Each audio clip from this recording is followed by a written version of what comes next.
എൻ്റെ പേര് മുസ്തഫ, ഞാൻ വെട്ടത്തൂര്, ഈ സ്ഥലക്കാരനാണ്.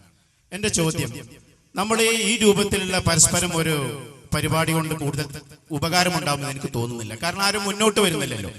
ഈ ഇവിടെയുള്ള വെട്ടത്തൂരിലുള്ള സുന്നികളോട് അത് നിങ്ങൾക്ക് എവിടെ നിന്നും കൊണ്ടുവരാം. നിങ്ങളെ കമ്മിറ്റിയിൽ ഏത് പ്രദേശത്തുള്ള ആരാണെങ്കിലും ശരി, ഈ പ്രദേശത്തുള്ള ആളുകളോ എവിടുത്തെ ആളുകളാണെങ്കിലും ഫേസ് ടു ഫേസ് ഒരു സദസ്സിൽ 2 സ്റ്റേജ് കെട്ടി അല്ലെങ്കിൽ ഒരു സ്ഥാപനത്തിൽ ഏതെങ്കിലും ഒരു റൂമിൽ വെട്ടത്തൂരിൽ വെച്ച് ഇങ്ങനെ ഒരു ഫേസ് ടു ഫേസ് മുഖാമുഖം നടത്താൻ നിങ്ങൾ തയ്യാറുണ്ടോ?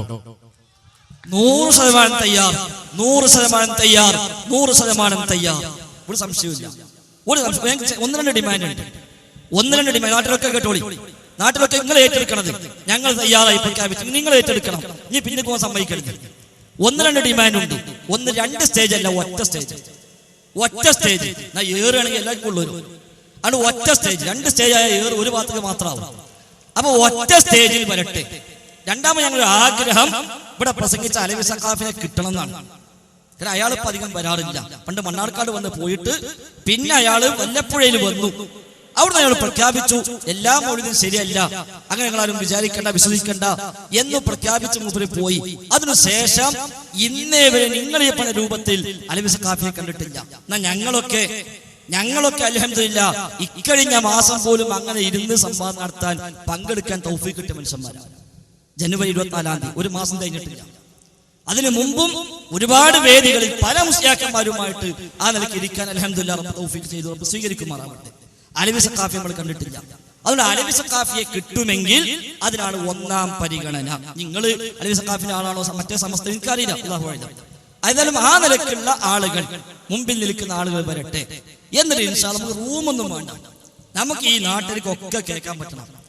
ആണും പെണ്ണും അടക്കം ഈ വെട്ടത്തൂര് മഹലിലുള്ള വേണി പരിസര പ്രദേശത്തുമുള്ള എല്ലാ മനുഷ്യന്മാർക്കും കേൾക്കാൻ അവസരം കൊടുക്കുക. ഞങ്ങൾ ഡിമാൻഡ് ഒറ്റ സ്റ്റേജ്. 2 കൂട്ടം പണ്ഡിതന്മാരും ആ സ്റ്റേജിൽ ഇരിക്കുന്നു. ഈ പ്രദേശത്തെ മുഴുവൻ ആളുകളും ആണു പെണ്ണു വ്യത്യാസമില്ലാതെ ഈ പ്രദേശത്തെ എല്ലാ മനുഷ്യന്മാരും പങ്കെടുക്കുന്നു. എന്നിട്ട് 2 ഭാഗത്തുമുള്ള പണ്ഡിതന്മാർ വിഷയം അവതരിപ്പിച്ച് സംസാരിക്കുന്നു. ശേഷം ആ കൂടിയ ആളുകളിൽ ആർക്കെങ്കിലും ഈ 2 വിഭാഗം പണ്ഡിതന്മാരിൽ ആരോടെങ്കിലും സംശയം ചോദിക്കാൻ ആഗ്രഹമുണ്ടെങ്കിൽ അതിനും കൂടി അവസരം കൊടുക്കണം. ഈ നാട്ടിലുള്ള മനുഷ്യന്മാർക്ക് 2 പണ്ഡിതന്മാർ ഒപ്പരിക്കണല്ലോ. അതുകൊണ്ട് ഒരാൾ പറയാ എന്റെ ചോദ്യം മുജാഹിദ് പക്ഷത്തെ ഇന്നാളോടാണ്, അല്ലെ എന്റെ ചോദ്യം അലവി സഖാഫിനോടാണ് എന്ന് പറഞ്ഞ് ചോദിക്കട്ടെ. ആ ചോദ്യത്തിന് അലവി സഖാഫി മറുപടിയും പറയട്ടെ. ആ മറുപടി കേട്ട് കഴിയുമ്പോൾ അയാൾ ചോദിക്കാതെ ഞാൻ ഈ മറുപടി കേട്ടു, ഇതേപ്പറ്റി നിങ്ങൾക്ക് എന്താ പറയാനുള്ളത്? അപ്പൊ ഞങ്ങൾക്കും പറയാം. അങ്ങനത്തെ ഒരു വേദി ഈ നാട്ടിലെ എല്ലാ മനുഷ്യന്മാരും പങ്കെടുക്കും. അത് പറയാൻ കാരണം വെച്ചാൽ നടന്ന സംവാദങ്ങളിലൊന്നും പിന്നെ അവസാനം വരുമ്പോൾ നാട്ടിലുണ്ടാകില്ല. പിന്നെ കുറച്ച് ഇറക്കുമതി ചെയ്ത കുറച്ച് ആൾക്കാർ. അപ്പൊ അവസാനം നടന്നു കഴിഞ്ഞ മാസം കണ്ണൂർ ജില്ലയിലെ കമ്പിൽ വെച്ച് ഒരു വാദപ്രതിവാദം നടന്നു. MT പിന്നെ അബൂബക്കർ ദാരിമിയും അതേപോലെ സലീം ഫൈസി ഇർഫാനിയും അടക്കമുള്ള EK വിഭാഗം സമസ്തയിലെ പണ്ഡിതന്മാരാണ് അവിടെ വന്നത്. അതിന്റെ സീഡ് ലഭ്യമാണ്.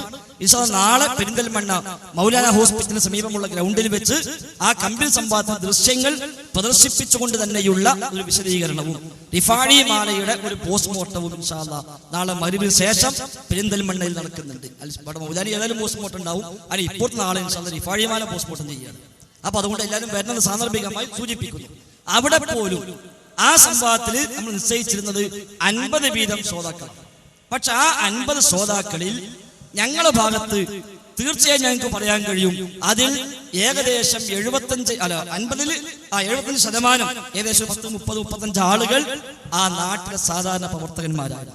മറുഭാഗത്ത് വന്നതോ ഏകദേശം 90% മുസ്ലിയാക്കന്മാരായിരുന്നു. അപ്പൊ ആ ഒരു അവസ്ഥ ഉണ്ടാകും. ഈ പ്രദേശത്തെ ആണുപെണ്ണ് വ്യത്യാസമില്ലാതെ സുന്നി മുജാഹിദ് നമ്മൾ എണ്ണം തയ്ക്കൊന്നും വേണ്ട. ഇവിടുത്തെ എല്ലാവരും ഇരിക്കട്ടെ. മുജാഹിദ് ഇത്ര സുന്നി ഇത്ര ഒന്നും വേണ്ട. ഈ നാട്ടിൽ ഇതേപോലെ സദസ്സോടെ ഇരിക്കട്ടെ. എല്ലാവരും അതിൽ സുന്നി മുജാഹിദും ജമാഅത്തും ഒക്കെ എല്ലാവരും ഉണ്ടാകും. കുടുംബങ്ങളൊക്കെ ഒന്നിച്ചാണ് ഇരിക്കട്ടെ. സ്ത്രീകളും ഒരു ഭാഗത്തിരിക്കട്ടെ. 2 ഭാഗത്തെ പണ്ഡിതന്മാരും സ്റ്റേജിൽ ഒന്നിരിക്കട്ടെ. 2 ഭാഗത്തെ പണ്ഡിതന്മാരും വിഷയം അവതരിപ്പിച്ച് നിശ്ചയിക്കപ്പെട്ട സമയം സംസാരിക്കട്ടെ. അതിനുശേഷം സദസ്സിൽ നിന്ന് ആർക്കു വേണമെങ്കിലും ഇതേപോലെ മൈക്കെടുത്ത് ചോദ്യങ്ങൾ ഉന്നയിക്കാൻ അവസരം കൊടുക്കട്ടെ. അങ്ങനത്തെ ഒരു വേദി ഇൻഷാ അല്ലാഹ് സംഘടിപ്പിക്കാൻ ഞങ്ങൾ ഒരുപാട് കാലമായി ആഗ്രഹിക്കുന്നു. പല സ്ഥലത്തും ഇത് ഉന്നയിച്ചുകൊണ്ട് ഞങ്ങൾ കത്തും കൊടുത്തിട്ടുണ്ട്. അപ്പോൾ അടുത്ത് തന്നെ ഈ മണ്ണാർക്കാട് അടുത്ത് കുന്തിപ്പുഴയിൽ ഈ ആവശ്യം വെച്ചുകൊണ്ട് കത്ത് കൊടുത്തു.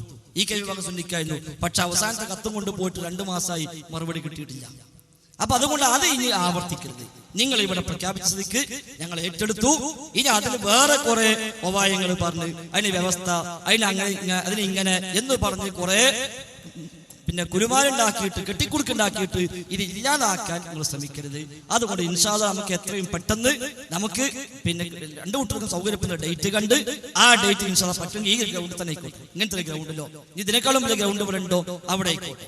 അങ്ങനെ നമുക്ക് ഒന്നിച്ച് നാട്ടുകാർ മൊത്തം പങ്കെടുക്കുന്ന ഒരു ആ നിലക്കുള്ള ഫേസ് ടു ഫേസ്, നിങ്ങളെ ഭാഷ പറഞ്ഞാൽ തന്നെ ആ ഫേസ് ടു ഫേസ് ഇൻഷാ അല്ലാഹ് സംഘടിപ്പിക്കാം. ഞങ്ങൾ 100 വട്ടം തയ്യാറാണ്. അപ്പോ ഞങ്ങൾക്ക് പറയാനുള്ളത്, നിങ്ങളിപ്പോ പറഞ്ഞല്ലോ വ്യവസ്ഥകളൊന്നും വേണ്ട, വ്യവസ്ഥകൾ വേണം. ഏത് കാര്യത്തിനും വ്യവസ്ഥകൾ ഉണ്ടാവും. ആ വ്യവസ്ഥകൾ പ്രകാരമുള്ള എത്രയും അടുത്ത ഏത് സമയത്താണ് നിങ്ങൾക്ക് നടത്താൻ താല്പര്യമെങ്കിൽ ആ താല്പര്യമുള്ളത് വെട്ടത്തൂരിലുള്ള താജുദ്ദീൻ സലാഹിയോ മറ്റോ നിങ്ങൾ അതിന് ചുമതലപ്പെടുത്തണം. വളരെ അടുത്തൊരു സമയത്ത് നമുക്കത് നടത്തുകയും ചെയ്യാം.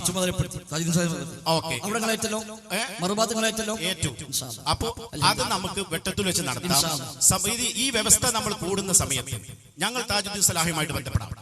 ഇത് കൂടുന്ന സമയത്ത് പൊതുജനം ഇതിന് ബുദ്ധിമുട്ടാകുമെങ്കിൽ, എന്തെങ്കിലും അപശബ്ദങ്ങൾ ഉണ്ടാകുമെന്ന് തോന്നുന്ന പക്ഷം നമുക്ക് രണ്ടു കൂട്ടർക്കും പണ്ഡിതന്മാർക്ക് തന്നെ ഇരിക്കാമല്ലോ. എന്തിനാ നിങ്ങൾ ഭയപ്പെടുന്നത്? ഓക്കെ, സദസ്സിൽ തന്നെ ആവാം. അപ്പോ വൈകാത്തൊരു സമയം നിങ്ങൾ താജുദ്ദീൻ സലാഹിയോട് പറഞ്ഞ് അത് സെറ്റപ്പ് ചെയ്യണം. നിങ്ങൾ പറയുന്ന ഏത് സമയത്ത് ഞങ്ങൾ റെഡി. ഏത് ഡേറ്റും കുഴപ്പമില്ല. നിങ്ങൾക്ക് പറ്റുന്ന ഏത് ഡേറ്റും നിങ്ങൾ പറഞ്ഞോളൂ. ഞങ്ങൾ ഒഴിവില്ലെങ്കിൽ ഒഴിവുണ്ടാക്കി വരും ഇൻഷാ അല്ലാഹ്. ഇതൊരു പ്രഹസനമായി അല്ലല്ല, ഒരിക്കലുമില്ല. ഇതൊരു പ്രഹസനമായ മാറ്റം. നിങ്ങൾ ഉദ്ദേശിക്കുന്നത് പൊതുജന ബാഹുല്യം നിങ്ങൾ ഉദ്ദേശിക്കുന്നത് എന്തുകൊണ്ടാണ്? പക്ഷെ ഞങ്ങൾക്ക് താല്പര്യക്കുറവൊന്നുമില്ല, മനസ്സിലായി. പൊതുജന ബാഹുല്യമല്ല പ്രശ്നം. സാധാരണക്കാർ കേൾക്കട്ടെ. സാധാരണ ഇത്തരം വേദികളിൽ അവർക്ക് അവസരം കിട്ടാറില്ല. അതുകൊണ്ടാണ് സാധാരണക്കാർ വരട്ടെ. വെട്ടത്തൂരും പരിസരത്തുമുള്ള നിങ്ങൾ വേണേൽ ലിമിറ്റ് വെച്ചോളി. ഇനി ബാഹുല്യമായ പ്രശ്നം ഉണ്ടെങ്കിൽ ലിമിറ്റ് വെച്ചോളി. ഈ പഞ്ചായത്തിന് വരാൻ പാടുള്ളൂ വെച്ചോളി, ഒരു കുഴപ്പമില്ല. ഈ വെട്ടത്തൂർ പഞ്ചായത്ത് അല്ലെങ്കിൽ ഇവിടെ ഏതാ പഞ്ചായത്ത് എനിക്കറിയില്ല. ആ നിലയ്ക്ക് ഈ പഞ്ചായത്തോ അല്ലെങ്കിൽ 2, 3, 4 മഹല്ലോ നിങ്ങൾ ഒരു പരിധി വെച്ചോളി. ഇപ്പൊ ഈ മഹലിൽ മെമ്പർഷിപ്പ് ഉള്ള എല്ലാവരും അങ്ങനെ വെച്ചോളി. അതിന്റെ ബാഹുല്യമില്ലല്ലോ. ഈ മഹലിൽ മെമ്പർഷിപ്പ് എത്ര ഉണ്ടാകുക? ഒരു കണക്കുണ്ടാവുമല്ലോ. ആ മെമ്പർഷിപ്പുള്ള എല്ലാ മനുഷ്യന്മാരും വന്നോട്ടെ. തൊട്ടടുത്ത മഹലും കൂടി വേണോ? അതും കൂട്ടിക്കോളി. 2, 3, 4 മഹലെടുത്തോളി. അവിടെയുള്ള എല്ലാവരും വരട്ടെ. എന്നിട്ട് അലവി സഖാഫി വരട്ടെ ഇൻഷാ അല്ലാഹ്. നമുക്ക് ഇതേപോലെ തുറന്ന വേദിയിൽ ആദ്യം ഒരു കൂട്ടർ സംസാരിക്കുന്നു, ശേഷം മറ്റൊരു സംസാരിക്കുന്നു. എന്നിട്ട് പോലെ അവിടെ ഇരിക്കുക. ഈ കൂടിയ ആളുകൾക്ക് ആർക്കും ഈ 2 പണ്ഡിതന്മാരിൽ ആരോടും ചോദ്യങ്ങൾ ഉന്നയിക്കാം. ആണു പെണ്ണു വ്യത്യാസമില്ല. അതാണ് നമ്മൾ അംഗീകരിച്ചത്. അതിൽ നിന്ന് ഒരടി പിറകോട്ട് പോകരുത് എന്നാണ് സൂചിപ്പിക്കാറ്. ഇൻഷാ അല്ലാഹ് പറ്റാവുന്ന ഡേറ്റ് എന്നാണോ അത് നിങ്ങൾ നാട്ടുകാരെ കൂടി തീരുമാനിച്ചാൽ മതി, കുഴപ്പമില്ല. താജുദ്ദീൻ സലാഹി നാട്ടുകാരനാണ്. ഇവിടെ ചോദിച്ച അദ്ദേഹം നാട്ടുകാരനാണ്. നിങ്ങൾ തമ്മിൽ നാളെ തന്നെ ഒന്ന് കണ്ടാളി. താജുദ്ദീനെ വീട്ടിൽ അങ്ങോട്ട് പോകെ, താജുദ്ദീൻ നിങ്ങളെ വീട്ടിൽ അങ്ങോട്ട് വരെ ചെയ്തോളൂ. എന്നിട്ടൊന്ന് കൂടി ആലോചിച്ചിട്ട് നിങ്ങൾ പറ്റുന്ന ഡേറ്റ് പറഞ്ഞോളി. അത്രേ ആവശ്യമുള്ളൂ. വിഷയം തന്നെ ആയിക്കോട്ടെ, നബിദിനാഘോഷം തന്നെ ആയിക്കോട്ടെ, നബിദിനാഘോഷം തന്നെ ആയിക്കോട്ടെ വിഷയം. ഞാൻ അതിന്റെ പേരിലും പ്രശ്നമല്ലോ. അതുകൊണ്ട് ഇൻഷാ അല്ലാഹ് ബാക്കി കാര്യങ്ങൾ നമുക്ക് ആ നിലയ്ക്ക് നീങ്ങാം. അൽഹംദുലില്ലാഹ് ഇതൊരു നല്ല ഒരു തുടക്കമായി, ഇത് തുറവിയായി, ഇതൊരു ഫതഹിന്റെ ആരംഭമായി ഞങ്ങൾ പ്രതീക്ഷിക്കുന്നു. അല്ലാഹു തആല ആ നിലയ്ക്ക് തൗഫീഖ് നമുക്ക് പ്രദാനം ചെയ്യുമാറാവട്ടെ.